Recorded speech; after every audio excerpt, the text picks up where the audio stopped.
সম্মানিত সভাপতি, বাংলাদেশ জামাত ইসলামী কাপাস উপজেলার সম্মানিত আমির জনাব ফরহাদ মোল্লা। আসসালামু আলাইকুম ওয়া রাহমাতুল্লাহ। আজকের এই বিশাল সমাবেশে আমাদের প্রধান অতিথি সহ সকল নেতৃবৃন্দ যথাসময়ে উপস্থিত হয়েছেন। আমি কাপাসী উপজেলা সংগঠনের পক্ষ থেকে সকলকে ধন্যবাদ জানাচ্ছি। বিশেষ করে সাংবাদিক ভাইদেরকে ধন্যবাদ জানাচ্ছি, আইন শৃঙ্খলা বাহিনীর ভাইদেরকে ধন্যবাদ জানাচ্ছি।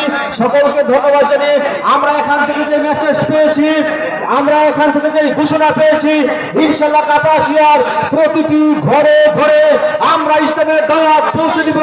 আগামী দিনের নেতৃত্ব দেবে এই কাপাসিয়ার জননেতা জনাব সালাউদ্দিন আইবে। সে আশাবাদ ব্যক্ত করে সকলকে ধন্যবাদ জানিয়ে আমি আমার বক্তব্য শেষ করছি। আসসালামু আলাইকুম ওয়া রাহমাতুল্লাহি ওয়া বারাকাতুহু।